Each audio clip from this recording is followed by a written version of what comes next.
மனிதாபிமான தங்கமயில் வழங்கும் தை கொண்டாட்டம் சிறப்பு ஆஃபர். தங்கம் கிராமிற்கு 300 முதல் 600 ரூபாய் வரை தள்ளுபடி. எனக்கு வந்து ஒரு ஒரு ஒரு குரு மாதிரி இருந்து இன்னும் எனக்கு ஞாபகம் இருக்குது. அந்த ஸ்டடி ஷார்ட்ன்றது கூட நான் வந்து ஸ்பெல்லிங் STUDYன்னு போட்டேன். அதில் நீங்கள் STADYன்னு போட்டு எழுதி கொடுத்தீங்க நீங்கள். ஸோ இதெல்லாம் சொல்கிறேன் நான். என்னன்னா முதல் மரியாதையில் வியந்து பார்த்துருக்கோம். இந்த படங்களுக்கெல்லாம் கிடைக்காமல் நமக்கு கிடைக்குது அப்படின்னு நான் யோசிக்கும் போது ஒட்டுமொத்த தமிழ் சினிமாவுடைய சிறந்த டைரக்டராக நான் என்றைக்குமே யோசிக்கவே இல்லாத. நீங்கள் கதவை திறந்தோன்னு உங்கள் வீட்டு வாசலில் நிற்கிறாங்க KB sir, Bharathi Raja sir, Balachander sir, Ravikumar sir, Bharathiraja sir வரல, பாலச்சந்தர் சார். என்னால் நம்ப முடியல, எனக்கு கை காலெல்லாம் ஆடிடுச்சு. எனக்கு எப்படின்னா, அடுத்து ஒரு தயாரிப்பாளர்கிட்ட சொன்னேன், அவர் வேறு யாரும் இல்லை, அன்பழக பிரபாரன்னு சொன்னேன். கதையெல்லாம் கேட்டு நான் வேணா எங்கேயாவது டிவி சீரியலில் சான்ஸ் பண்ணி தரணுமா, பண்ணுறீங்களா அப்படின்னு கேட்டார். ஒரு மாதிரி படம் அது ஏன் பிடிச்சி அப்படின்னு இது வரைக்கும் எனக்கும் தெரியாது. ஆனால் பெரிய வெற்றி படம் அது. ஸோ அவர் என்ன சொன்னார், அந்த தயாரிப்பாளர், அந்த மாதிரி படம் பண்ணவனுக்குலாம் என் கம்பெனியில் படம் கொடுக்கணுமா அப்படின்னு கேட்டார். நான் சினிமாவுக்கு லாயக்கில்லைன்னு சொல்லி எனக்கு நல்லா ஞாபகம் இருக்குது. ஒரு தயாரிப்பாளர் கேட்டார், ஒரு 2000 ரூபா தர பொட்டி கடை வச்சு பொழைச்சிக்கிறீங்களா, எதுக்கு சினிமாவுக்கு வந்து வேஸ்ட் பண்ணுறீங்க. வணக்கம் பிரபு, எப்படி இருக்கீங்க? நல்லா இருக்கேன் சார். எப்படி இருக்கீங்க சார்? நல்லா இருக்கேன். ரொம்ப நாள் ஆச்சு உங்களை சந்தித்து. சார் அதாவது ரொம்ப நாளாச்சு சந்திச்சுங்கிறது, அந்த கேப்பை வந்து நம்ம 2 பேரும் ரொம்ப தூரமாக இருக்கோம் அப்படிங்கிறது இல்லை, நீங்கள் பிஸியாக இருக்கிறீங்க, அது எனக்கு சந்தோஷமான விஷயம். அதனால் ரொம்ப நாளாச்சு சந்திச்சுங்கிறதுக்கு பின்னாடி ஒரு மகிழ்ச்சி இருக்கே தவிர, ஐயோ ரொம்ப நாளாச்சு அப்படிங்கிற ஒரு பிரச்சனை இல்லை. இல்லை சார், நான் அதாவது ஃபிலிம் இண்டஸ்ட்ரியில் நான் வந்து ஒரு உதவி இயக்குனராக நான் வந்து ஒரு சில படங்கள் பண்ணியிருக்கலாம். ஆனால் முழுமையாக சினிமா மொழின்றது உங்ககிட்ட தான் நான் கற்றுக்கிட்டேன். நான் அது வந்து ஐ திங்க் ஸோ உங்களுக்கு ஞாபகம் இருக்கோ இல்லையோ, காதல் கோட்டை கிளைமேக்ஸ் டைமில் தான் உங்களை நான் வந்து சந்திக்கிறேன். இல்லை, அதை தான் சொல்ல வந்தேன். நம்ம கிட்டத்தட்ட நான் காதல் கோட்டை ஷூட்டிங் நடத்திட்டு இருக்கும்போது, நான் அன்பாலயா வரும்போது உங்களோட அறிமுகமாச்சு. அப்போ அந்த கிளைமாக்ஸ் எடுத்துகிட்டு இருக்கும்போது நான் உங்கள்கிட்ட சொன்னேன், பிரபு இந்த மாதிரி அந்த ட்ரெயினில் அந்த கிளைமாக்ஸ் இந்த மாதிரி அப்படின்னு நான் சொல்லும்போது, நீங்கள் என்ன பண்ணீங்க அப்படின்னா, நீங்கள் ஒரு விஷயம் சொன்னீங்க, சார் அந்த சொற்றை கழட்டும் போது யாராவது ஒருத்தன் வந்து குறுக்க நின்று ஏதாவது பேசட்டும் சார், அது மாதிரி யாராவது ஒரு கேரக்டரு அப்படின்னு சொன்னீங்க. அதே எனக்கு யோசிச்சு பார்த்தேன், ரொம்ப நல்லா இருந்துச்சு. ஸோ இன்றைக்கும் கூட அந்த கேரக்டர் அப்படி உள்ளே வரும்போது ஞாபகம் எனக்கு வரும். அதனால உங்களுடைய அறிமுகமான சில நாட்கள்லேயே உங்களுக்கு அந்த சப்ஜெக்ட் தெரியாது, நான் என்ன பண்ணிகிட்டு இருக்கேங்கிறது என்னுடைய ஐசன்ஸுக்கே தெரியாது. அப்போ ஒர்க் பண்ணவங்க அப்போ தெரியாது. நீங்கள் கடைசியில் வரும்போது அந்த ஒரு சீனில் வந்து அதை புரிந்து கொண்டு நீங்கள் சொன்ன அந்த ஒரு விஷயம் வந்து தியேட்டரில் என்ன ரெஸ்பான்ஸ் ஏற்படுத்துச்சு அப்படின்னு எனக்கு தெரியும். எவ்வளோ பெரிய கைத்தட்டல், எவ்வளோ கற்றுவாங்க அதுக்கு அப்படிங்கிறது தெரியும். ஸோ அங்கேயே உங்களுடைய க்ரியேட்டிவிட்டி எனக்கு தெரிஞ்சிச்சு, சரி இதுக்குள்ளே ஒரு க்ரியேட்டிவிட்டி இருக்குது இவருக்குள்ள அப்படின்னு. அதனால் நீங்கள் முன்னாடி எப்படி வேலை பார்த்தீங்கிறதெல்லாம் இல்லை, முன்னாடி எங்கே வேலை பார்த்துருந்தாலும் உங்களுக்குள்ள ஒரு கிரியேஷன் இருந்திருக்கு. அதை வந்து இன்னும் கொஞ்சம் என்ஹான்ஸ் பண்ணுறதுக்கான வாய்ப்பாக நான் இருந்திருக்கலாம். அப்படி தான். இல்லை சார், நான் என்னென்னா ஒரு டெக்னிக்கலாக ஒரு ஃபில்ம் மேக்கிங் வந்து ஒரு பேசிக்காக நிறைய கற்றுக்கிட்டே வந்தேன். ஆனால் ஒரு ஸ்ட்ரக்சர் பண்ணணும்ல, ஒரு ஃபிலிமை வந்து ஒரு ஸ்க்ரீன் பிளே ஸ்ட்ரக்சராக கொண்டு வரதுக்கான அந்த ஒரு மொழி உங்ககிட்ட வந்து தான் நான் வந்து கோகுலத்து சீதை முழுசாக நான் வந்து அதில் தான் வந்து பேடு பிடிச்சது, உங்கள் கூட பேடு பிடிச்சி அதுலேருந்து நான் அதிகமாக நான் வந்து அதில் வந்து இன்னும் சொல்லப்போனால் என்னோடய ஸ்கூலிங்கில் கூட I was a last bencher. நான் வந்து பெரிய ஒரு நாலேஜபிள் பர்சன்லாம் கிடையாது, நான் ஒரு டல் ஹெட்டட், அவ்வளோதான். இது வந்து ஆனால் எனக்கு வந்து ஒரு குரு மாதிரி இருந்து இன்னும் எனக்கு ஞாபகம் இருக்குது. அந்த ஸ்டடி ஷார்ட்ன்றது கூட நான் வந்து ஸ்பெல்லிங் STUDYன்னு போட்டேன். அதில் நீங்கள் STADYன்னு போட்டு எழுதி கொடுத்தீங்க நீங்கள். ஸோ இதெல்லாம் சொல்கிறேன் நான். என்னன்னா எனக்கு என்ன இன்னும் நான் அதிகமாக வெளியில் பேசுவேன். நான் உங்களை பற்றி பேசுகிறப்போ நான் சொல்லுவேன், எங்கள் டைரக்டர் வந்து இன்னைக்கு இருக்கக்கூடிய அந்த சோஷியல் மீடியாவோட வீச்சு இல்லாத காலத்தில் வந்து அவர் இருந்துட்டார். ஏன்னா அவர் செய்த சாதனைகள் இன்றைக்கும் என்னோட கேள்வி அதுதான் சார். இப்போ அதாவது தமிழ் சினிமாவில் 44 வருஷம் யாரும் வாங்காத தேசிய விருது உங்களுக்கு கிடைச்சது. எத்தனையோ இயக்குனர் ஜாம்பவான்கள் இருந்தாங்க, எல்லாருமே நம்மளுடைய மானசீக குருக்கள், மகேந்திரன் சார்லேருந்து பாலச்சந்தர் சார்லேருந்து பாரதிராஜா சார்லேருந்து பாக்யராஜ் சார்லேருந்து இத்தனை பேருக்கு நடுவில் யாருமே வாங்கிட்டு வராத ஒரு தேசிய விருதை நீங்க வாங்கிட்டு வந்தீங்க. தமிழ் சினிமாவில் வந்து எந்த இயக்குனருக்குமே 44 வருஷம் கிடைக்கல. பெஸ்ட் ஸ்கிரீன் பிளே கிடைச்சிருக்கலாம், பெஸ்ட் டைலாக்ஸ் கிடைச்சிருக்கலாம், ஃபிலிம் கிடைச்சிருக்கலாம். ஆனா டைரக்டரா கிடைக்கலன்றப்போ உங்களுக்கு அது கிடைச்சது. எனக்கு என்னன்னா அந்த மொமெண்ட் உங்களுக்கு எப்படி இருந்துச்சு? அது என்னுடைய அது நீங்கள் உங்கள்கிட்ட நான் பலமுறை சொல்லியிருப்பேன். நீங்கள் கூட வந்து ஒரு முறை நம்ம காரில் போயிட்டு இருக்கும்போது ஒரு வார்த்தை சொன்னீங்க. நான் என்னைக்காவது உங்களை வச்சு ஒரு டாக்குமெண்ட்ரி பண்ணுவோம் சார், feeling of a film maker அப்படின்னு. அது எந்த இடத்துல சொன்னீங்க ஞாபகம் இருக்கா அப்படின்னு? காருக்குள்ளே போயிட்டு இருக்கும்போது அந்த பென்ச்மார்க் கிராஸ் பண்ணி போகும்போது சொன்னீங்க. பட் அந்த விஷயம் என்னென்னா, ரொம்ப முக்கியமான ஒரு விஷயம் என்னென்னா, நீங்கள் சொன்ன மாதிரி தான் நான் வந்து ஒரு உதிரி பூக்களை வியந்து பார்த்துருக்கேன். பாலச்சந்தர் சாருடைய நிறைய படங்களை வியந்து பார்த்துருக்கோம். இவங்களுக்கெல்லாம் பாரதி ராஜா சாருடைய 16 வயதிலே முதல் மரியாதையெல்லாம் வியந்து பார்த்துருக்கோம். இந்த படங்களுக்கெல்லாம் கிடைக்காமல் நமக்கு கிடைக்குது அப்படின்னு நான் யோசிக்கும்போது, ஒட்டுமொத்த தமிழ் சினிமாவுடைய சிறந்த டைரக்டராக நான் என்றைக்குமே யோசிக்கவே இல்லாத. அந்த வருடத்துக்கு அது ஓகே, அந்த வருடத்துக்கு நம்ம ஒரு காரியம் பண்ணியிருக்கோம் அப்படின்னு. ரெண்டாவது இன்னொரு முக்கியமான விஷயம் என்னென்னா, அவ்வளவு மிகச்சிறந்த படம் பண்ணிட்டோமா அப்படின்னா, அதில் ஒரே ஒரு விஷயம் வந்து அது வரைக்கும் யாரும் சொல்லாத ஒரு விஷயத்த சொன்னோம். அது எல்லாருமே இப்போ ரமநாயுடு சார் கூட என்ன சொன்னார்னா, அவர் தான் நேஷனல் அவார்ட் கமிட்டியில் இருந்தார். நான் வந்து அவார்டு வாங்கிட்டு போய் அவருக்கு தேங்க்ஸ் சொல்லும்போது அவர் சொன்னார், nothing Agathiyan, I have produced so far 99 films. In all my films, in the first scene itself, hero and heroine they meet, they begin to dance அப்படின்லாம் சொல்லிட்டு கடைசியாக சொன்னார், this is the only one film in my life I have seen, they meet in the last scene அப்படின்னாரு. அதுக்காக தான் உனக்கு national award நான் suggest பண்ணேன் அப்படின்னாரு. ஸோ அந்த ஒரு காரணத்துக்காகத்தான் நமக்கு வந்து அது கிடச்சிச்சா அப்படின்னா அதை நான் ஒத்துக்க மாட்டேன். காரணம் என்னென்னா, மற்றவர்களுடைய சினிமாவில் வர்றதுக்கு முன்னாடி மற்றவங்க கஷ்டம்னு ஒன்று பாட்டிருப்பாங்க இல்லையா, அந்த கஷ்டத்தில் என்னுடைய கஷ்டம் வந்து ரொம்ப மோசமான, மிக மிக மிக கொடிதான, அது வந்து டாக்குமெண்டேஷன் பண்ண முடியாத ஒரு கஷ்டம். அது அந்த கஷ்டத்துக்கு வந்து இறைவன் பாவம் ரொம்ப கஷ்டப்படுறான் அப்படின்னு சொல்லி அதை ப்ளஸ் பண்ணிட்டாரோ அப்படின்னு நினைப்பேன். பட் அந்த கணத்தில் என்ன இருந்துச்சுன்னா, அந்த அந்த அந்த அதை அனௌன்ஸ் பண்ணும்போது நீங்கள் பக்கத்தில் தான் இருக்கீங்க, விடுகதை ஷூட்டிங்கில். ஆமாம், விடுகதை ஷூட்டிங்கில் இருக்கீங்க. அந்த நேரத்தில் அது வந்து எனக்கு வந்து, ரெண்டாவது வந்து எனக்கு அது அன்எக்ஸ்பெக்டட். மற்றவங்கலாம் நினைப்பாங்க, என்னை வந்து கேரளா ஃபிலிம் ஃபெஸ்டிவலில் கூட கேட்டாங்க, எவ்வளோ காசு கொடுத்து சார் நேஷனல் அவார்டு வாங்கினீங்க அப்படின்னு. நான் உடனே சொன்னேன், நான் வந்து கேரளாவில் நின்றுட்டுருக்கேன், எனது மரியாதைக்குரிய இயக்குநர்கள் அரவிந்தன் இருக்காங்க, சாஜிகரன் இருக்காங்க, அடூர் கோபாலகிருஷ்ணன் இருக்காங்க, எவ்வளோ பேர் இருக்காங்க, எல்லாருமே நேஷனல் அவார்டு வாங்கியிருக்காங்க, அவங்கெல்லாம் எவ்வளோ காசு கொடுத்துருப்பாங்களோ அவ்வளோதான் நானும் கொடுத்தேன்னு அவங்கள்ட்ட சொல்லணும் அப்படின்னு. சார் எதுக்கு சொல்ல வர்றேன் அப்படின்னா, எல்லாரும் அப்படித்தான் யோசிச்சாங்க. பட் உங்களுக்கு நான் பர்சனலாக நிறைய தடவை சொல்லியிருக்கேன், அது அதற்கான முயற்சி கூட நான் பண்ணலை. அது வந்து எப்படி வந்துச்சு அப்படிங்கிறது உங்களுக்கு சொல்லியிருக்கேன். பட் அந்த கணத்தில் இருந்த அந்த ஒரு செகண்ட்ல இருந்த உணர்வு என்ன அப்படின்னா, எவ்வளவு இழந்து இதை மட்டும் பெற்றிருக்கிறோம் அப்படிங்கிற ஒரு உணர்ச்சி இருந்துச்சு. நிறைய இழந்து இது மட்டும்தான் சினிமாவில் மிஞ்சி இருக்கு நமக்கு அப்படின்னு. அது இழந்ததுக்கும் அதற்கும் வந்து தராசர் வச்சோம்னா பேலன்ஸ் ஆகுமா இல்லையான்னு தெரியாது. பட் அதை பேலன்ஸ் பண்ணுது இன்னைக்கு வரைக்கும். அது அதே மாதிரி சார், இன்னொன்று எனக்கு, உங்களுடைய தேசிய விருது கிடைச்ச உடனே உங்களுடைய அதிகாலை உங்கள் வீட்டு கதவு தட்டப்படுது. அந்த தலை சிறந்த, அதாவது நம்ம வியந்த இயக்குனர்கள் நீங்கள் கதவை திறந்தோன்னு உங்கள் வீட்டு வாசலில் நிற்கிறாங்க. KB sir, Bharathi Raja sir, Balachander sir, Ravikumar sir, Bharathiraja sir வரல, பாலச்சந்தர் சார். என்னால் நம்ப முடியல, எனக்கு கை காலெல்லாம் ஆடிடுச்சு. எனக்கு எப்படின்னா, அதுதான் நான், அதாவது நான் பாலச்சந்தர் சாரை விட ஒரு நல்ல படம் பண்ணிடுவேன் அப்படின்னு சொல்லிட்டு நான் சினிமாவுக்கு வரலாம். அது வந்து இயல்பான விஷயம். இன்னைக்கு சொல்லும்போது எனக்கு ஒரு மாதிரியா இருக்கு. அது மாதிரி யாராவது ஒரு இயக்குனரை குறிப்பிட்டு இந்த இயக்குனரை விட ஒரு மிகச்சிறந்த படத்தை நான் பண்ணிடலாம் அப்படின்னு கூட சொல்லலாம்.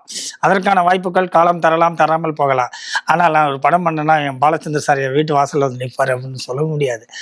ஆனால் அன்னைக்கு, அதாவது நான் என்னுடைய இன்னமும் வந்து அது சமீபத்தில் கூட வந்து பேராவூரில் எனக்கு ராமமூர்த்தின்னு ஒரு நண்பன் இருக்கான். அவன் வந்து அவனை காண்டாக்ட் பண்ணி ஒரு பதிவு பண்ணி ஒரு பேட்டியில் போட்டாங்க. என்னென்னா, 100க்கு 100 எங்கள் ஊரில் படம் வந்தபோது ஃபஸ்ட் டைம் போய் பார்த்துட்டு எனக்கு புரியாமல் ஒரு 3 தடவை போய் திருப்பி அந்த படத்தை பார்த்தேன். அப்போ பாலச்சந்தர் வந்து அவருடைய படங்கள் மேலே அப்படி ஒரு நாட்டம் இருந்துச்சு. அப்படி இருந்த பாலச்சந்தர் சார் நம்ம பார்த்து அவருடைய படங்கள் புரியாமல் நம்ம ஒரு தடவைக்கு 3 தடவை பார்த்து புரிஞ்சுக்கிற அளவுக்கு ஒரு ஜீனியஸாக இருந்தார் ஒரு பாலச்சந்தர் சார். நம்ம வீட்டில் நிற்கிறாரு வாசலில் அப்படிங்கும்போது அது சே எனிதிங். அதை விட அவருக்கு ஒரு படத்தை இயக்குறோங்கிற வாய்ப்பு வந்ததும் வந்து அதெல்லாம் வந்து ஒரு பெரிய விஷயம், இறைவன் அருள் அது. அது மாதிரி இன்னைக்கும் ஒரு கேள்வி இருந்துகிட்டே இருக்கும் எனக்கு காதல் கோட்டையில். இது வரைக்கும் தமிழ் சினிமாவோட அந்த எத்தனை டிகேட்ஸில் வந்து ஒரு ஃபிலிம் மேக்கிங்கில் இதுதான் ஸ்க்ரீன் பிளே ஸ்ட்ரக்சர்னு ஒன்று இருந்துச்சு, கதாநாயகன் கதாநாயகி பார்க்குறது. ஆனால் 2 பேருமே கடைசி வரைக்குமே பார்க்காம காதலிச்சாங்க அப்படின்ற ஒரு தாட் ப்ராசஸ் உங்களுக்கு என்னைக்கு ஆரம்பிச்சிச்சு, எப்படி ஆரம்பிச்சிச்சு? அதே நான் உங்களுக்கு பர்சனலாக சொல்லியிருக்கேன். எதையாவது பண்ணணும் அப்படிங்கும்போது ஒரு லவ் சப்ஜெக்ட் பண்ணுவோமே அப்படிங்கும்போது நான் கையில் எடுத்தது, எனக்கு ரெஃபரன்ஸ்க்காக எடுத்தது 3 சப்ஜெக்ட் எடுத்தேன். ஒன்று ஒருதலை ராகம், இன்னொன்று அலைவுகளோ இதில்லை, இன்னொன்று மரச்சரித்திரம். 3ஐயும் வந்து கையில் எடுத்தேன். ஒருதலை ராகம் வந்து அது காதலை சொல்லாமலே இருந்துட்டு அந்த பொண்ணுக்கு தெரியும் காதலை சொல்ல அப்படிங்கிறது. அவள் சொல்ல வரும்போது இறந்து போயிடுறது. பட் அலைவுல இதில் வந்து ஒரு மதம் சம்மந்தப்பட்டு, அதாவது பூணூலையும் சிலுவையும் அடுத்து போட்டு போகிற ஒரு விஷயம். 2வது மதம். ஒரு மொழி பிரச்சனையாக இருந்துச்சு மரச்சரித்திராவில். ஒரு மொழியை வச்சு பண்ணார். இதே மாதிரி நம்ம என்ன பண்ண முடியும் அப்படின்னு இது 3ஐயும் வச்சுக்கிட்டு தான் நான் அதை ஆரம்பித்தேன். அப்படி ஆரம்பிக்கும்போது எனக்கு வந்து திடீர்னு ஆக்சுவலாக உங்களுக்கு தெரியும், நான் கொஞ்சம் அந்த இலக்கியத்துல எல்லாம் கொஞ்சம் இன்ட்ரெஸ்ட் இருக்கும் அப்படின்னு. நான் வந்து சங்க இலக்கியம்லாம் கொஞ்சம் படிச்சிருக்கேன் அப்படின்னு தெரியும். அதில் வந்து புறநானூறில் வந்து கொப்பரஞ்சோடம் திசிராந்தியார் நட்புன்னு ஒன்று இருக்கும். அந்த மன்னனும் அந்த புலவனும் வந்து ஒருவரை ஒருவர் பற்றி கேள்விப்பட்டிருப்பாங்க. பட் 2 பேரும் ஒருத்தர் பார்த்துட்டு இருக்க மாட்டாங்க. இறுதியாக அந்த மன்னன் போரில் தோற்ற பிறகு வடக்கிலிருந்து உண்ணா நோன்பு வச்சு உயிர் விடுதல் அப்படின்னு ஒரு கல்ச்சர் இருந்துச்சு அப்போ. அதனால அவர் வந்து வடக்கு நோக்கி இருக்கும்போது அவரை பார்ப்பதற்காக பிசாந்திரியார் வருவார். அந்த கடைசி நேரத்தில் 2 பேரும் நட்பு ரீதியாக சந்திச்சுக்குவாங்க. அப்படி நட்பு ரீதியாக சந்திச்சுக்கிற 2 பேரும் வந்து மாதிரி ஒரு பையனும் பொண்ணும் கடைசி காட்சியில் சந்திச்சுக்கிட்டா என்ன அப்படின்னு தோணுச்சு. அதுதான் அந்த கதையினுடைய முதல் புள்ளி. அப்படி சந்திச்சுட்டா என்னன்னு தோணி அந்த கதையினுடைய முதல் புள்ளி எடுத்த பிறகு அப்புறம் அதுலேருந்து அவங்க எப்படி சந்திப்பாங்க, என்ன சந்திப்பாங்க அப்படின்னு அதுக்குள்ளே விரிஞ்சு போச்சு. சார், அதே மாதிரி எத்தனையோ படங்கள் வந்து ஹிட் ஆனதுக்கப்புறம் ரீமேக் வந்து லாங்குவேஜஸ் போயிருக்கும். ஒரு மேக்ஸிமம் போனீங்கன்னா ஒரு தெலுங்குல போகும், ஒரு ஹிந்தி போகும். எனக்கு தெரிஞ்சு எல்லா லாங்குவேஜும், அதாவது இந்தியன் ரீஜனல் லாங்குவேஜஸ் எல்லாத்துலேயுமே ரைட்ஸ் போன ஒரே ஃபில்ம் வந்து காதல் கோட்டை தான் நினைக்கிறேன். ஆமாம், அதாவது ஹிந்தி ரைட்ஸ் போச்சு, பெங்காலி வரைக்கும் போச்சு, ஒரியா போச்சு, எல்லாம் போச்சு. ஏன்னா பெங்காலி போச்சு. பெங்காலியில் வந்து மிகப்பெரிய டைரக்டர் பாஸ் சட்டர்ஜி பண்ணார்.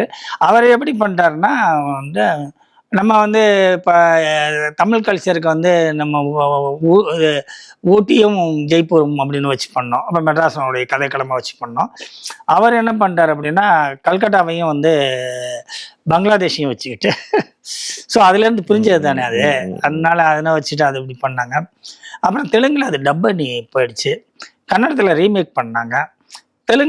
ஹிந்தியில் வந்து நானே பண்ணேன். இங்கே ஜெய்ப்பூருங்கிறதுக்கு பதில் அங்கேருந்து நம்ம கேரளா எடுத்துக்கிட்டேன். அங்கே வந்து நைனிடால் எடுத்துக்கிட்டேன். ஊட்டிங்கிறதுக்கு பதில் கதைக்களம் வந்து டெல்லியாக வச்சுக்கிட்டேன். அதனால் அப்படி வச்சு அந்த இதில் அது பண்ணேன். கிட்டத்தட்ட நிறைய லாங்குவேஜ் போச்சு. அதே மாதிரி கோகுலத்தில் சிதையும் போச்சு, எல்லாமே போச்சு. அந்த 2 படங்களும் அது நிறைய இந்திய மொழிகளுக்கு அது எப்படின்னா, நான் அந்த கதை பண்ணும்போதே வந்து என்னென்னா, பெரும்பாலும் தமிழ் கதைகள் வந்து கன்னியாகுமரியிலேருந்து சென்னை வரைக்கும் தான் அது சரி வரும் அப்படின்னு இருக்கும்போதே, நான் அந்த கதையை பண்ணும்போதே வந்து இந்தியா முழுமைக்குமான பொதுவான ஒரு உணர்வை எடுத்து கதை பண்ணணும் அப்படிங்கிறதா என்னுடைய சிந்தனையாக இருந்துச்சு. அது எனக்கு அது ஹெல்ப் பண்ணுச்சு. அதுதான். ஆமாம், அதுக்கு தமிழ்லேயே பார்த்தீங்கன்னா ஜெய்ப்பூர் ஒரு எபிசோடு வரும். ஸோ இட் வில் பி நார்த்தையும் கனெக்ட் ஆகிட்டு தான் இருக்கும். இன்னொன்று சார், இந்த மாதிரி ஒரு நமக்கு வந்து இதுதான் ஒரு ஃபிலிமோட ஒரு பேட்டர்ன் அப்படின்னு எல்லா ப்ரொடியூசர்ஸும் இருக்கிறப்ப, இப்படி ஒரு கதையை போய் சொன்னப்போ அதோட அங்கீகாரம் உங்களுக்கு ஆரம்பத்தில் எப்படி இருந்துச்சு? இந்த காதல் கோட்டை கதையை கொண்டு போய் முதல்ல சொன்னப்போ அதோட முதல் தயாரிப்பாளர் யாராக இருந்தாங்க சொன்னப்போ? அதாவது நான் அம்மா கிரியேஷன்ஸில் தான் வச்சு அந்த கதையை சொன்னேன். அந்த கதையை உருவாக்குனது அந்த அம்மா கிரியேஷன். காஸ்டியூம் புக்கில் உட்காந்துருக்கேன். காஸ்டியூம் புக்கில் உட்காந்துருக்கும் போது எதுக்கு ஒருத்தர் உட்காந்துருக்காரு, அவர் யாருன்னு எனக்கு தெரியாது. அப்போ அம்மா கிரியேஷன்ஸ் வெங்கட் உங்களுக்கு தெரியும், இறந்து போயிட்டார் இல்லையா? அப்போ அவர் வந்து அந்த காஸ்டியூம் ரூமுக்குள்ளே வர்றாரு. வரும்போது நான் ரொம்ப சீரியஸாக உட்காந்துட்டு, உங்களுக்கு தெரியும் அப்போ நான் பார்க்கலாம் போடுவேன் அப்படின்னு தெரியும். பார்க்கலாம் போட்டு அப்படியே உட்காந்து அப்படியே சீரியஸாக மொத்த வச்சுட்டு உட்காந்துருக்கும்போது என்ன யோசிச்சுட்ருக்கீங்க அப்படின்னாரு. நான் வந்து ஒரு பையனும் பொண்ணு கடைசி காட்சியில் சந்திச்சுட்டா எப்படி இருக்குன்னு யோசிச்சுட்ருக்கேன் அப்படின்னு. அவர் வந்து வழக்கம் போல் ஒரு நட்பு ரீதியாக சொல்கிற மாதிரி ஒரு கெட்ட வார்த்தையை சொல்லி அது மாதிரி இருக்கும் அப்படின்னு சொல்லிட்டு போயிட்டாரு. சொல்லிட்டு திரும்பினார். திரும்பும்போது எதுக்கோ கொஞ்சம் இவர் தான் மிஸ்டர் விஜய் அப்படின்னாரு. அதுதான் நம்ம விஜய். அங்கே தான் சந்தித்தோம். ஸோ இப்படி உருவாக்கின கதையை வந்து நான் அந்த கதையை பண்ணிட்டேன் அப்படின்னு நான் அம்மா கிரியேஷன்ஸை சொன்னேன். வெங்கட்டு தான் சொன்னேன். பாதி சொல்லிட்டு இருக்கும்போது நிறுத்துங்க அப்படின்னாரு. என்னென்ன இது கதையாது, நிறுத்துங்க போங்க அப்படின்ட்டாரு. ஸோ முடிஞ்சு போச்சு. அடுத்து ஒரு தயாரிப்பாளர்கிட்ட சொன்னேன். அவர் வேறு யாரும் இல்லை, அன்பழக பிரபாரன்னு சொன்னேன். கதையெல்லாம் கேட்டு நான் வேணா எங்கேயாவது டிவி சீரியலில் சான்ஸ் பண்ணி தரணுமா, நீங்கள் பண்ணுறீங்களா அப்படின்னு கேட்டார். அப்புறம் இன்னொரு ப்ரொடியூசர் இருந்தார், அவர் பேர் மறந்து போச்சு. அவர் அங்கே ஒரு படம் எடுத்திருந்தார், டெய்லிங் இது வச்சுருந்தார் இருந்தது. அவர் கேட்டுட்டு இந்த ட்ரெயின் அதெல்லாம் தூக்கி போட்டு இந்த பஸ்ஸில் வச்சு இந்த வெளியூர் போகிறவங்கெல்லாம் தூக்கி போட்டு மெட்ராஸ்குள்ளேயே இந்த கதையை பண்ணி எடுத்துகிட்டு வரீங்களா பார்ப்போம் அப்படின்னாரு. வாயா அப்படின்ட்டார். இதெல்லாம் உதாரணங்கள். குறைந்தபட்சம் வந்து என்னை வந்து ஏதாச்சும் வெளியே போயா கதையாது அப்படின்னு சொல்லாதவங்களே பாக்கி இல்லை அப்படின்னு. இதில் ரொம்ப முக்கியமான விஷயம் என்னென்னா, அதை வந்து ஒரு தயாரிப்பாளர் யார் அப்படின்னு சொல்கிறேன்னா, அந்த அந்த காதல் கோட்டை என்ற ட்ரெயினை தவற விட்டவனில் நானும் ஒருவன் அப்படின்னு ஒரு தயாரிப்பாளர் பேசுகிறாரு. பட் என்ன ஒரு பெரிய விஷயம் என்னென்னா, உங்களுக்கு தெரியும், நம்ம வந்து நம்ம அன்பாலயா அந்த 5th ஃப்ளோர் மாடி இருக்கும் இல்லையா, அதுலேருந்து இறங்கி வரும்போது அந்த தயாரிப்பாளரை டெய்லி நான் சந்திப்பேன். லிஃப்டில் சந்திப்பேன், மேக்சிமம் சந்திப்பேன். மௌன ரவி வந்து பிஆர்ஓ, அவர்கிட்ட சொன்னால், மௌன ரவி நான் ஒரு வித்தியாசமான கதை பண்ணி வச்சுருக்கேன், அந்த கதையை வந்து அந்த தயாரிப்பாளருக்கு சொல்லணும்னு நினைக்கிறேன் அப்படின்னு. அதுக்கு முன்னாடி நம்ம பண்ண படம் வந்து மதுமதியை பொறுத்தளவு 104 நாள் 140 நாள் படம் ஓடி இருந்தாலும் மதுமதியை பொறுத்தளவு மற்றவர்களுடைய, அதாவது ஒரு வாரப்பத்திரிகை கூட அதை வந்து அப்படி தான் எழுதியிருந்தாங்க, மது இருக்கிறது மதி இல்லை அப்படின்னு. அது ஒரு கிட்டத்தட்ட ஒரு மாதிரி படம். அது ஏன் கொடுச்சு அப்படின்னு இது வரைக்கும் எனக்கும் தெரியாது. ஆனால் பெரிய வெற்றி படம் அது. ஸோ அவர் என்ன சொன்னார் அந்த தயாரிப்பாளர், அந்த மாதிரி படம் பண்ணவனுக்குலாம் என் கம்பெனியில் படம் கொடுக்கணுமா அப்படின்னு கேட்டார். மௌன ரவி சொன்னார், சார் இந்த மாதிரி சொல்லிட்டாரு சார், அவர்கிட்ட கேட்காதீங்கன்னாரு. பட் கோகுல சீதை நீங்கள் இருந்தீங்க, கோகுல சீதையினுடைய 100வது நாள் விழாவில் அந்த தயாரிப்பாளர் சொன்னார், அந்த ட்ரெயினை தவற விட்டவன்ல நானும் ஒருத்தன் அப்படின்னு. RB Choudhary sir. இது மாதிரி நினச்சி பார்த்தீங்கன்னா கிட்டத்தட்ட எல்லா ப்ரொடியூசர்ஸும் அதை இது பண்ணியிருக்காங்க. இன்னும் சொல்ல போனோம்னா, நான் வந்து அந்த கேப்பில் இருந்துகிட்டு இருக்கும்போது சிவசக்தி பாண்டியன் என்னை கூப்பிட்டு படம் பண்ணுங்க அப்படின்னு படம் பண்ணலாம் வாங்க அப்படின்னு கூப்பிடும்போது, நான் வந்து என்னோட ஒரு வித்தியாசமான காதல் கதை இருக்குது சார் அப்படின்னு தான் ஆரம்பித்தேன். உங்கள் வித்தியாசமான காதல் கதையெல்லாம் ஓரமாக போய் மதுமதி மாதிரி ஒரு படம் பண்ணு அப்படின்னு சொன்னார். அதே மதுமதியை திருப்பி வான்மதியாக பண்ண அப்படிங்கிறது உங்களுக்கு சொல்லியிருக்கேன்னா அது உங்களுக்கு தெரியும். அந்த படம் ஓடினோடனே பாண்டியன் கூப்பிட்டு கேட்டார், என்னமோ வித்தியாசமான ஒரு கதை வச்சுருக்கேன்னு சொன்னியே. ஆமாம், எங்கே அந்த கதையை சொல்லு அப்படின்னாரு. அந்த கதையை சொல்லும்போது அவருடைய தியேட்டரில் மாடியில் உட்காந்துட்டு ஒரு நாள் காலையில் ஒரு 9:30 மணி இருக்கும். அந்த கதையை சொல்லும்போது கதையை கேட்டுட்டு ஒரு வார்த்தை சொன்னார், இதையா நான் வேணான்னு சொன்னேன், உன்கிட்ட கேட்க மாட்டேன்னு சொன்னேன், இந்த கதையை பண்ணேன்னா உனக்கு நிறைய நேஷ்னல் அவார்டெலாம் வரும், நான் ஒரு 2-3 தலைமுறைக்கு சொத்து சேர்த்துருவேன் அப்படின்னு. பட் எனக்கு ஒரே ஒரு ஹெல்ப் பண்ணு, கதாநாயகனும் கதாநாயகன் கிளைமாக்ஸில் பிரிஞ்சு போகிறாங்க, அது பிரிஞ்சு போகக்கூடாது, சேர்த்து வச்சிரு அப்படின்னாரு. இதுதான் அங்கே அக்செப்ட் பண்ணார். அதற்கு முன்னாடி ஒரு குறைந்தபட்சம் ஒரு 100 தயாரிப்பாளர்கள் நான் சினிமாவுக்கு லாயக்கு இல்லைன்னு சொல்லி, எனக்கு நல்லா ஞாபகம் இருக்குது. ஒரு தயாரிப்பாளர் கேட்டார், ஒரு 2000 ரூபா தர பொட்டி கடை வச்சு பொழைச்சிக்கிறீங்களா, எதுக்கு சினிமாவுக்கு வந்து வேஸ்ட் பண்ணுறீங்க அப்படின்னாரு. அதெல்லாம் இப்படி தான் கிராஸ் பண்ணியிருக்கேன். அது அப்படி தான் இருந்துச்சு அதனுடைய ரெஸ்பான்ஸ். அது மட்டும் இல்லை, கோகுல சீதைக்கும் அப்படி தான் இருந்துச்சு. பட் எனக்கு என்னென்ன சார், காதல் கோட்டை அப்படின்றது ஒரு மைல் ஸ்டோன். பட் அதை தாண்டி என்னை ரொம்ப எமோஷனலாக ட்ரைவ் பண்ண படம் கோகுல சீதை தான். எனக்கு ரொம்ப பிடிச்ச படம் அது. ஓகே, அது அது ஒரு ரெக்கார்ட் பிரேக் பண்ணிடுச்சு. பட் இதில் இருக்கிற ஒரு சோல், அது ஆரம்பத்துலேருந்து ஒரு கேரக்டரை வச்சுக்கிட்டு ட்ரைவ் பண்ணது, கூடவே இருந்ததுனால, அது கூடவே நம்ம வந்து பயணித்ததுனால, அந்த ஃபஸ்ட்டு அந்த புள்ளி, இந்த கோகுல சீதையோட கதை இது எங்கே உங்களுக்கு ஆரம்பிச்சிச்சு சார்? இது இந்த கதை வந்து எனக்குள்ளேயே கிடந்துச்சு ரொம்ப வருஷம். எங்கன்னா என்னுடைய 17வது வயசுன்னு நினைக்கிறேன். அதாவது 12, 5, 17, ஆமாம் 17, 18 அந்த வயசுக்கு இடைப்பட்ட காலம். அது பியூ பண்றது. இப்போ வந்து +2 அப்படின்னு சொல்றாங்க இல்லையா? நீங்க +2வா இருப்பீங்க. நான் பியூ 11th அப்புறம் பியூசி. அப்போ வந்து நான் புதுக்கோட்டை மன்னர் கல்லூரியில் வந்து பியூசி படிச்சிட்டு இருக்கேன். படிச்சிட்டு இருக்கும்போது அங்கே சாந்தநாதபுரம் 3rd ஸ்ட்ரீட்னு ஒரு ஸ்ட்ரீட் இருக்கு. அந்த இப்போ இப்போ இருக்கிற அந்த பஸ் ஸ்டாண்டு பக்கத்தில் அந்த ஸ்ட்ரீட் இருக்கும். அதில் வந்து ப்ரைவேட்டாக ஒரு 15, 20 பையங்க அங்கே வந்து அப்போ அந்த கவர்மெண்ட்ஸ்க்கு ஹாஸ்டலில் இடம் கிடைக்கலன்னா என்ன பண்ணுவாங்க, 15, 20 பேர் சேர்ந்து ஒரு வீட்டை எடுத்து அதை அஃபிலியேட் பண்ணி அதை வந்து ஹாஸ்டல் மாதிரி பண்ணி அதில் ஸ்காலர்ஷிப் வாங்கிட்டு அங்கே தங்கியிருப்போம். அந்த மாதிரி தங்கியிருக்கும்போது என் கூட ஒரு 3rd இயர் படிக்கிற ஒரு ஸ்டூடெண்ட். அது எப்படின்னா ஒரு வீடு தானே, ஏதாவது ஒரு பெட்ரூம் இருக்கும், பாக்கி ஹால் இருக்கும், கண்ட இடத்துல பெட்டை வச்சுக்க வேண்டியது, விரிச்சிக்க வேண்டியது, அப்படி தான் அது. அப்போ 3rd இயர் படிக்கிற ஒருத்தர் வந்து ஒரு பொண்ணை லவ் பண்ணார். அந்த பொண்ணு பேர் நல்லா ஞாபகம் இருக்கு, ராணி. அவர் பேர் செல்லையா. அவர் ஒரு நாள் நான் கல்லூரியை விட்டு வரும்போது அவர் உட்காந்து அழுதுகிட்டு இருந்தார். என்ன விஷயம்னு கேட்டேன். ராணிக்கு நாளைக்கு கல்யாணம், அவள் இல்லாட்டி நான் செத்து போயிடுவேன், நான் இன்னைக்கு நைட்டே செத்து போயிடுவேன் ஐயோன்னாரு. சரி அப்படின்னு சொல்லிட்டு என்ன வேணும்னா, நான் அவள் இல்லாமல் வாழவே முடியாது அப்படின்னு நிறையவெல்லாம் சொன்னோன்னே, சரி இந்த பொண்ணை எப்படியாவது அந்த கல்யாணத்துக்கு சம்மதிக்காமல் நீங்கள் இப்போ அந்த பொண்ணை ரெடி பண்ணிட்டா நீங்கள் வந்து கல்யாணம் பண்ணிக்கீங்களா, நான் வந்து கூட்டிகிட்டு வந்து கல்யாணம் பண்ணிக்கிறேன் அப்படின்லாம் சொல்லிட்டாரு. சொன்ன பிறகு அங்கே மாரிமுத்துன்னு ஒரு பையன் இருந்தான். அவனும் நானும் வந்து ஒரு சிங்கிள் வண்டி எடுத்துகிட்டு அங்கேருந்து ஒரு 7-8 கிலோமீட்டர் 8 மைலாம் ஞாபகம் இல்லை அந்த கிராமத்துக்கு போய் அது அது ஒரு பெரிய ப்ராசஸாகவே நடந்துச்சு. அது என்ன, அந்த பொண்ணை சுற்றி எல்லாரும் உட்காந்துருந்தாங்க. அதையும் மீறி அப்போவே வந்து ஸ்க்ரீன் பிளே எல்லாம் பண்ணோம். என்னென்னா அந்த பொண்ணுக்கு வந்து அவங்க அப்பா படிக்கலை, அதனால் வந்து அந்த பையன் தம்பிக்கு வந்து தெரியும், இந்த லவ் தெரியும். அந்த தம்பியை கூப்பிட்டு அவனுடைய கணக்கு நோட்டு எடுத்துகிட்டு வர சொல்லி அதில் வந்து எழுதி இந்த மாதிரி செல்லையை உனக்காக காத்துட்ருக்காரு அப்படின்லாம் எழுதி போய் அக்கா கிட்ட கணக்கு போட்டு கொடுன்னு சொல்லி எல்லாம் பண்ணால் கொண்டு போய் கொடுத்துருக்கான். அது உட்காந்து அழுதுகிட்டு இருக்கு, காலையில் கல்யாணம் அப்படின்னு. உனக்கு இப்போடா கணக்குன்னு தூக்கி நோட் புக்கை தூக்கி அடிச்சிருச்சு. திருப்பியும் வந்து நின்னா, நீ போய் உங்கள் அப்பா கிட்ட சொல்லு, அப்பா அக்கா கணக்கு போட்டு தர மாட்டேங்குதுன்னா, அப்பா படிக்காதவர், அதனால போடு, நீ என்ன கடைசியாக தம்பி கணக்கு போட்டு கொடுத்துட்டு போ அப்படின்னு சொல்லுன்ட்டு இப்படிலாம் ஸ்க்ரீன் ப்ளே பண்ணி போய் அந்த நோட்டை கொடுத்து அதை படிச்சுட்டு ராத்திரி 12 மணிக்கு நான் ரெடியாக இருக்கேன் வந்துடுங்கன்னு சொல்லி லெட்டர் எழுதி கொடுத்து அனுப்பிச்சிருச்சு. அதை எடுத்துகிட்டு வந்தால் இவரை காணும் ஹாஸ்டலில், அந்த செல்லையாவை. எங்கே இருக்காருன்னு கேட்டால் சினிமாவுக்கு போயிட்டாரு அப்படின்னாங்க. பக்கத்துலேயே தியேட்டர், புரகதம்பாள் தியேட்ரு பக்கத்தில் அந்த தியேட்டருக்கு போய் அந்த ஸ்லைடு போட்டு செல்லையாவை வெளியில் வர சொன்னால் அவங்க பிரதரோட வெளியில் வர்றாரு. வந்தோடனே நான் சொன்னேன், ஆனால் பொண்ணுலாம் ரெடியாக இருக்குண்ணே அப்படின்னு. இல்லை தம்பி, அண்ணன் வந்தார் மறந்துன்னு சொன்னார், மறந்துட்டேன்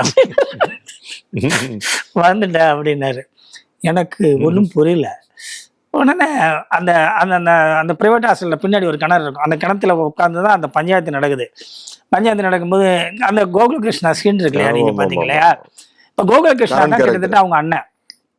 இவர் உட்காந்து அழுகுறாரு, உட்காந்து அழுதுட்டு இருக்காரு.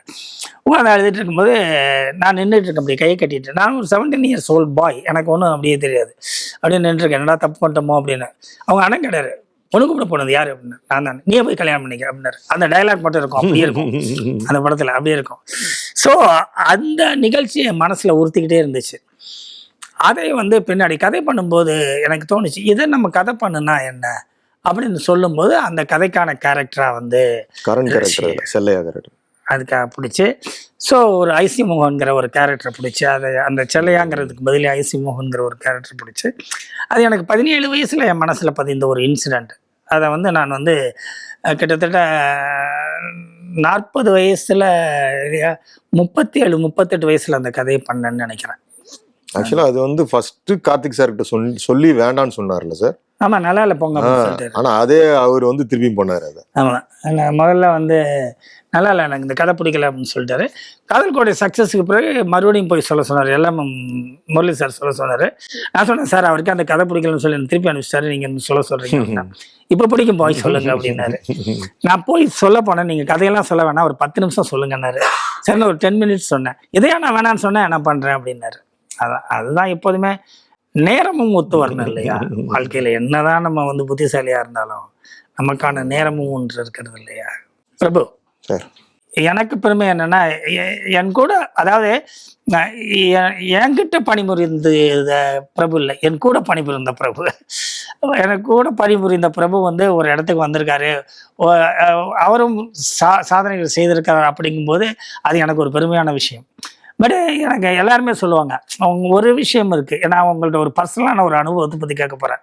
இப்போ நீங்கள் அந்த அதை ஆரம்பிக்கும்போது சொன்னீங்க, நான் வந்து பேட் எடுத்துக்கிட்டு அப்படின்னு சொன்னீங்க. இந்த பேட் எடுக்கிறதுல உங்களுக்கு கோவில் செய்தியில் ஒரு சின்ன பிரச்சனை இருந்துச்சு. ஏன்னா நீங்கள் வெறும் ஒயிட் பேப்பர் தான் கையில் எடுத்துகிட்டு வருவீங்க. ஆமாம், நான் சீனை எடுத்து முடிக்கும் போது தான் நீங்கள் சீனை எழுதி கம்ப்ளீட் பண்ணுவீங்க. சில நேரத்தில் அந்த பேடை நான் கொடுத்துட்டேன். நான் இது ஏன் வெத்து பேப்பர் வச்சுட்டு நான் இருக்கிறேன் அப்படின்ட்டு நான் ஸ்டான்லிகிட்ட கொடுப்பேன். ஸ்டான்லி பத்துக்கிட்ட இப்படி கை மாறும் அது. பட் நீங்கள் டைரக்டர் ஆன பிறகு அதே மாதிரி வந்து உங்களுடைய அசிஸ்டன்ட்ஸ் வெறும் பாடு வச்சுட்டு இருப்பாங்கன்னு நான் கேள்விப்பட்டிருக்கேன். ஆமாம் சார், அதை பற்றி சொல்லுங்க. ஆமாம், இல்லை இது என்னன்னா சார், இது நிறைய நான் சொன்னல நிறைய விஷயங்கள் உங்ககிட்டேருந்து. இப்போ மைனால ஒரு எக்ஸாம்பிள் சொல்கிறேன் சார். என்னன்னா, ஒரு சில நேரத்தில் நம்ம 4 செவத்துக்குள்ளே நம்ம யோசித்து எழுதி ஸ்கிரிப்டாக பண்ணுறது வந்து பெருசாக எனக்கு இம்பேக்ட் பண்ணதே கிடையாது. ஆனால் எல்லாரும் அதை ஃபாலோ பண்ணணும்னு நான் சொன்னதும் கிடையாது. நான் இது சில நேரத்தில் செட்டுக்கு போகிறப்ப மைனாவில் பார்த்தீங்கன்னா அவங்க இன்டர்வல் பாயிண்டில் வந்து மிஸ் ஆகுவாங்க. அதாவது அந்த குரங்கணிலேருந்து மேலே வரப்போ மூணாருக்குள்ளே நுழைஞ்சிருவாங்க. பார்த்தீங்கன்னா அது கேரளாவாக இருக்கும். அது அவங்களுக்கே தெரியாது எங்கே போயிட்டுருக்காங்கன்னு தெரியாது. ஸோ நான் லொக்கேஷன் பார்க்க போனப்போ அந்த மூணாறுலேருந்து என்கிட்ட வந்து லோக்கல் மேனேஜர் காட்டுறாரு. ஒரு பள்ளத்தாக்கு நடுவில் வந்து ஒரு கும்பலாக ஒரு வீடுகள் இருக்குது. அதை விரல் நீட்டி காட்டினார். இதுதாங்க குரங்கணின்னு இப்படி சுற்றி காட்டினார் விரலில். அப்படி பார்த்தா அது கேரளாவில் எந்த பகுதி? இல்லை கேரளா இல்லை சார், அது தமிழ்நாடுன்னார். என்ன சொல்கிறீங்க அப்படின்னாரு. அப்போ தான் ஒரு 1 ஃபீட்டுக்கு ஒரு ட்ரன்ச் வெட்டியிருந்தானுங்க. ஆமாம் சார், காலில் அவர் வந்து அது தமிழ்நாடு சார், இது கேரளா சார்னார் பார்டரை. இது எனக்கு ரொம்ப வித்தியாசமாக இருந்துச்சு. என்ன சொல்கிறீங்கன்னு காலில் காட்டினார். அது தமிழ்நாடு சார், இது கேரளா சார். இங்கேருந்து ஒரு 100 மீட்டர் அந்த பக்கம் போய் ஃபோன் நீங்கள் போட்டு பாருங்கள், அது தமிழில் பேசும். அது நீங்கள் இந்த சைடு வரப்போ நீங்கள் விழிக்கின்ற சப்ஸ்கிரைபர் அப்படி தொடர்பு இல்லைக்கு வெளியே மலையாளத்தில் சொல்லுது. ஆச்சரியமாக இருந்துச்சு. ஸோ இதெல்லாமே பார்த்தீங்கன்னா நம்ம களத்துக்குள்ளே நம்ம போகிறப்போ ஒரு காட்சியை நமக்கு கொடுத்துக்கிட்டே இருக்குது. அது அது எங்கே எனக்கு ப்ளஸ் ஆச்சுன்னா, உங்கள் கூட நான் பயணிக்கிறப்ப நிறைய முறை நீங்கள் காலைல செட்டில் இறங்குறப்ப தான் சீனே சொல்லுவீங்க. வந்து இது இப்படி போகுது, இப்படி எடுக்க போகிறோம். அது வரைக்கும் நாங்கள் அன்பிரடிக்டபிளாக என்ன ப்ராப்பர்ட்டி ரெடி பண்ணுறது தான் எங்களுக்கு டென்ஷனாக இருக்கும். எனக்கு ஸ்டான்லிக்கும் இது என்ன இன்னைக்கு இந்த சீனுக்கு என்ன ப்ராப்பர்ட்டி என்ன எப்படின்றதே அது ஒரு பெரிய இதாக இருக்கும். ஸோ இந்த ஒரு பயிற்சி இருக்குல்ல சார், இது வந்து கோயிங் வைல்டு போகிறப்ப நிறைய விஷயங்கள் நமக்கு கிடைக்கிறதுன்னு தான் என்னோட அடுத்த கும்கிலையும் சரி கயல்லையும் சரி. கயல் வந்து அது கதையாகவே மாற்றினாது. 2 பேர் பயணிக்கிறது தான் கதையாகவே இருக்கும். அந்த கதையை நான் ஆரம்பிக்கிறப்ப கிளைமேக்ஸ்லாம் என் கையில் கிடையாது. இந்த 2 பேரோட நம்ம போவோம்டா, அது என்ன இல்லைலாம் சொல்ல போதும், நம்ம எடுத்துக்கிட்டே போவோம் நம்ம. ஏன்னா அவங்க 2 பேர் வந்து இலக்கே இல்லாமல் பயணிக்கிற 2 பேர். அதுதான் அவங்களோட கேரக்டரைசேஷனே. எதை நோக்கி நாங்கள் ஏன் சார் போகணும்னு கேட்பானுங்க எடுத்தோன்னே. என்ன அதுதான் அவங்களோட கதாபாத்திரத்தோட அறிவு. அவ்வளோதான். அவங்க நான் ஏன் காட்டாறு மாதிரி சார், நாங்கள் அது எப்படி கூட்டு போதோ நாங்கள் போயிட்டு இருப்போம்னுவோம் கயலில். ஸோ இது எல்லாமே பார்த்தீங்கன்னா நம்மளுடைய வாழ்வியல்லேருந்து எடுத்துக்கிட்ட ஒரு விஷயம்தான். ஸோ இந்த பேடுன்றதே கூட எனக்கு என்னென்னா சார், ஒரு பிரேக் டவுன் போடுறதுக்கோ ஒரு ப்ரோக்ராம் பண்ணுறதுக்கு ஓகே. பட் என்னை பொறுத்த வரைக்கும் ரொம்ப இப்பயும் இந்த பவுண்டு கல்ச்சர்லாம் சொல்கிறப்ப நான் ஆச்சரியப்படுவேன். நான் அதை தவறுன்னு சொல்லவும் மாட்டேன்.